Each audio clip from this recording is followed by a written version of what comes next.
मैं श्रीमती प्रेम परिहार, सहायक आचार्य, राजकीय बंगड़ महाविद्यालय डीडवाना, और हम पढ़ रहे हैं वित्तीय नियोजन, जो बीकॉम पार्ट सेकंड के पेपर फर्स्ट में पढ़ाया जाता है। वित्तीय नियोजन में पहले आपने जाना वित्तीय नियोजन की परिभाषा, प्रकृति, उद्देश्य, प्रकार, प्रक्रिया और इसके लक्षणों के बारे में हमने जानकारी प्राप्त की। आज हम पढ़ेंगे कि वित्तीय नियोजन को प्रभावित करने वाले तत्व कौन से हैं, वित्तीय नियोजन का व्यवसाय में क्या महत्व है और वित्तीय नियोजन की क्या सीमाएं हैं। इनके बारे में हम जानकारी लेंगे। आइए पढ़ते हैं। वित्तीय नियोजन को प्रभावित करने वाले तत्व। वित्तीय योजना निर्माण करना, पर्याप्त पूंजी की व्यवस्था करने, न्यूनतम लागत पर पूंजी को एकत्रित करने तथा लागत एवं जोखिम में संतुलन स्थापित करने के लिए किया जाता है। इन उद्देश्यों की पूर्ति हेतु बनाई गई योजना पर विभिन्न तत्वों का प्रभाव पड़ता है। किसी व्यवसाय के लिए सुदृढ़ वित्तीय योजना बनाते समय इन तत्वों पर विचार करना आवश्यक हो जाता है। इनमें से कुछ प्रमुख तत्व इस प्रकार हैं। व्यवसाय की प्रकृति एवं आय की स्थिरता। व्यवसाय की प्रकृति का वित्तीय योजना पर सर्वाधिक प्रभाव पड़ता है। पूंजीगत उद्योग में अधिक पूंजी की आवश्यकता होती है, जबकि श्रम प्रधान उद्योग या व्यवसाय में उतनी पूंजी की आवश्यकता नहीं होती है।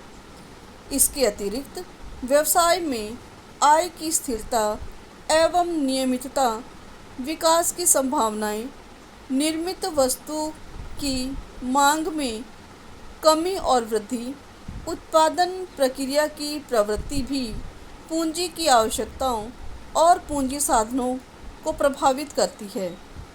स्थिर एवं नियमित आय वाले व्यवसाय द्वारा बाजार में आसानी से पूंजी प्राप्त की जा सकती है, जबकि उच्चावचन करने वाले उद्योग व्यवसाय में आसानी से पूंजी प्राप्त नहीं कर सकते हैं। जोखिम की मात्रा। व्यवसाय के उत्पादन में निहित जोखिम की मात्रा भी वित्तीय योजना को प्रभावित करती है। देखा जाता है कि अधिक जोखिम वाले उद्योगों को स्वामित्व पूंजी पर ही आश्रित रहना पड़ता है, क्योंकि ऐसे व्यवसाय में ऋण पत्रों के रूप में विनियोग करने से विनियोक्ता घबराते हैं और ऐसे व्यवसाय समता पूंजी पर ही कार्य करते हैं। जोखिम वाले उद्योगों में वित्तीय तरलता भी नहीं रहती है। इसके विपरीत कम जोखिम वाले उद्योगों में ऋण पूंजी अधिक आसानी से प्राप्त की जा सकती है।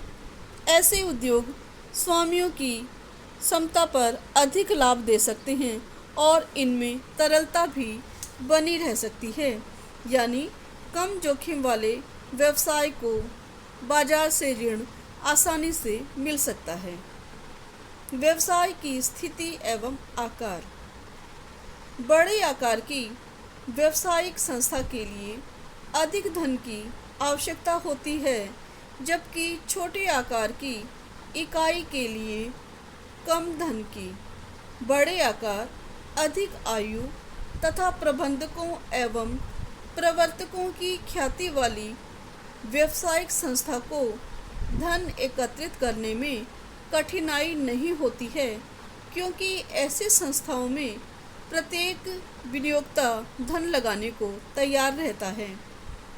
इसके विपरीत नए व्यवसाय के लिए धन एकत्रित करने में कठिनाई आती है, क्योंकि ऐसी संस्थाओं में विनियोक्ता प्रवर्तकों एवं प्रबंधकों के चरित्र एवं उनकी साख के बारे में स्पष्ट नहीं जानता है और वह उनमें विनियोग करने से घबराता है। विभिन्न वित्तीय संस्थाओं का मूल्यांकन। वित्तीय योजना के निर्माण के समय बाजार में उपलब्ध विभिन्न वित्तीय साधनों और संस्थाओं का भी मूल्यांकन करना आवश्यक हो जाता है। इस कार्य के लिए बाजार में वित्तीय साधनों का प्रचलित मूल्य, उनका अंकित मूल्य और निर्गमन संबंधी लागत पर ध्यान देना जरूरी होता है। ऐसी प्रतिभूतियों का निर्गमन करना व्यवसाय और संस्था के अनुकूल है या नहीं, उन पर भी विशेष जानकारी देने का प्रयास करना आवश्यक होता है। संस्था के हित को ध्यान में रखते हुए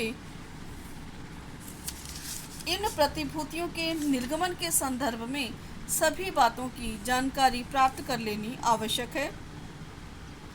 विभिन्न विकल्पों का मूल्यांकन करके उनमें से श्रेष्ठ विकल्प का ही चुनाव करना चाहिए। प्रबंधकों का दृष्टिकोण। प्रबंधकों का दृष्टिकोण भी वित्तीय योजना को प्रभावित करता है। यदि प्रबंधक व्यवसाय का प्रबंध एवं नियंत्रण अपने ही हाथों में रखना चाहते हैं तो वे सामान्य अंशों का निर्गमन बहुत कम करेंगे, और यदि निर्गमन करेंगे तब भी बाद में उन्हें बाजार से वे स्वयं ही क्रय कर लेंगे।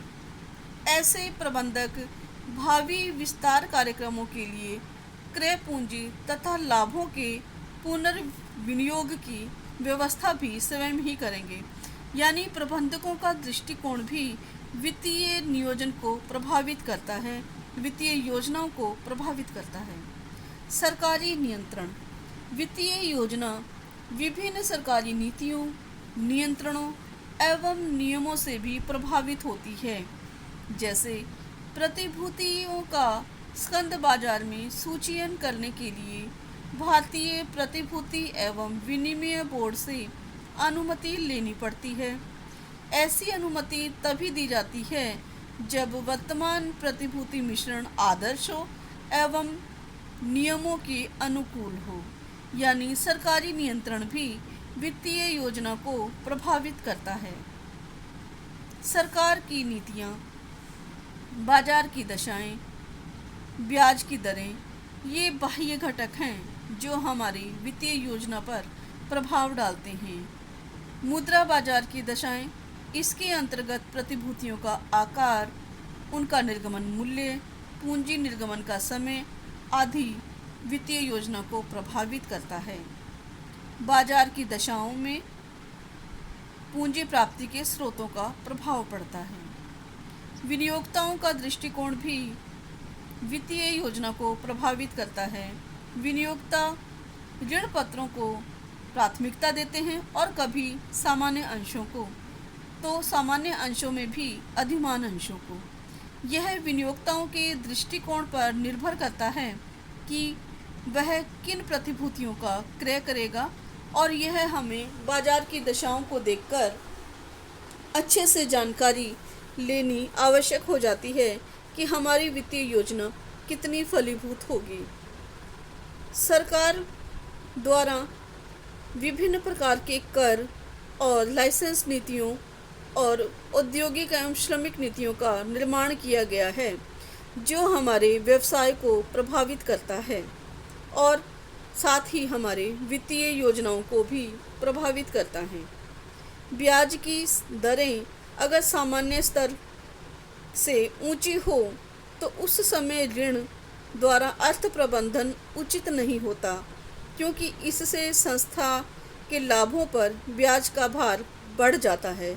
और यदि ब्याज की दरें सामान्य स्तर से कम होती हैं तो ऐसी अवस्था में हम ऋण प्रबंधन द्वारा वित्त की व्यवस्था कर सकते हैं।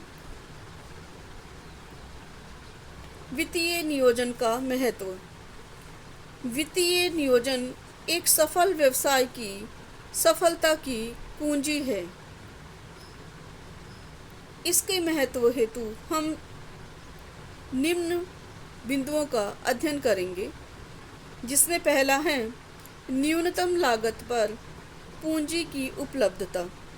प्रत्येक व्यवसाय का पहला उद्देश्य लाभ अधिकतम करना होता है, जिसके लिए न्यूनतम लागत पर पूंजी को प्राप्त करना आवश्यक हो जाता है।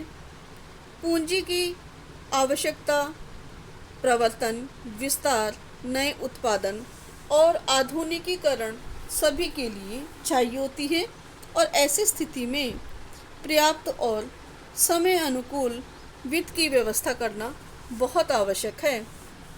और यह कार्य वित्तीय नियोजन अगर हम करते हैं तो बहुत आसानी से किया जा सकता है। पूंजी साधनों में उचित समन्वय।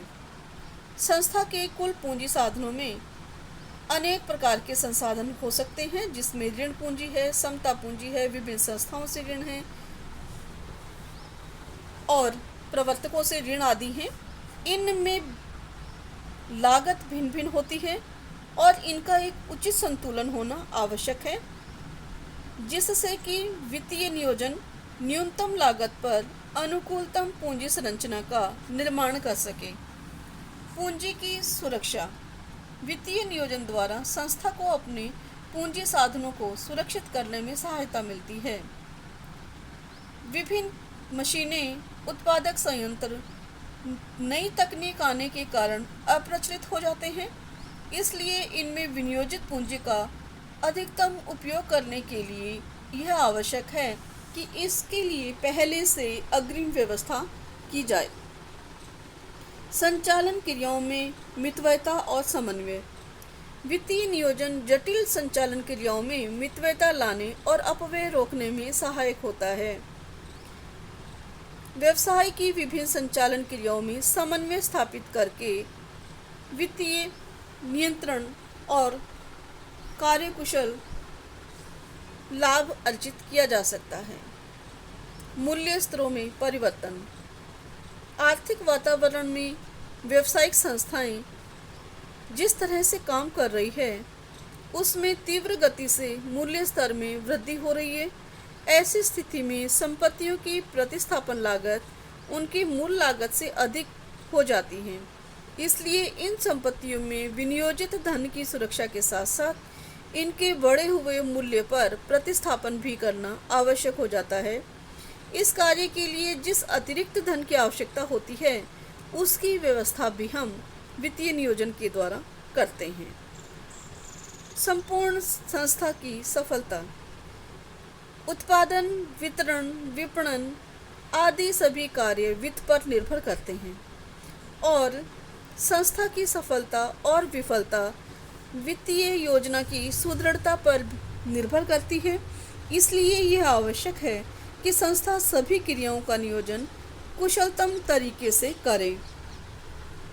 पर्याप्त तरलता। कुशल वित्तीय लेनदारों के दायित्वों का भुगतान करने और पर्याप्त तरल कोष बनाए रखने के लिए संस्था के पास आवश्यक वित्तीय संसाधन होना आवश्यक है। पर्याप्त तरल कोषों की उपलब्धता संस्था में अति व्यापार की स्थिति को रोकती है तथा इसकी प्रतिस्थापन क्षमता को सुदृढ़ बनाती है। वित्तीय नियोजन की सीमाएं। यद्यपि वित्तीय नियोजन के अनेक महत्व हमने पढ़े कि यह न्यूनतम लागत और पूंजी उपलब्ध कराती है, पूंजी को सुरक्षा प्रदान करती है, मूल्य स्तरों में परिवर्तन से अपने आप को सुरक्षित रखती है, संस्था की संपूर्ण सफलता का द्योतक होती है, लेकिन फिर भी इसकी कुछ सीमाएं हैं, जिसमें समन्वय का अभाव। वित्तीय योजना के सफल क्रियान्वयन के लिए सभी अधिकारियों एवं विभागों में परस्पर सहयोग एवं समन्वय की आवश्यकता होती है। कमजोर समन्वय एवं अनिर्णय निर्णय के कारण प्रबंधक को कई बार विफलताओं का सामना करना पड़ता है। अतः इसके लिए वित्तीय नियोजन को सफल बनाने हेतु अपने सभी अधिकारियों और कार्मिकों को आवश्यक प्रशिक्षण एवं जानकारी देना आवश्यक होता है। पूर्वानुमान की सीमाएं। सभी वित्तीय योजनाएं भावी पूर्वानुमानों पर आधारित होती हैं, जबकि हम सब जानते हैं कि भविष्य के बारे में कभी भी पूर्णता से हम कुछ भी नहीं कह सकते, क्योंकि भविष्य अनिश्चित होता है। अतः यदि भावी पूर्वानुमान गलत निकले तो हमारी वित्तीय योजना और वित्तीय नियोजन भी गलत सिद्ध होगा। इसलिए इन वित्तीय योजनाओं को समय समय पर संशोधित करके परिवर्तित आर्थिक और व्यावसायिक वातावरण के अनुसार इनमें आवश्यक परिवर्तन कर लेना चाहिए। कठोरता।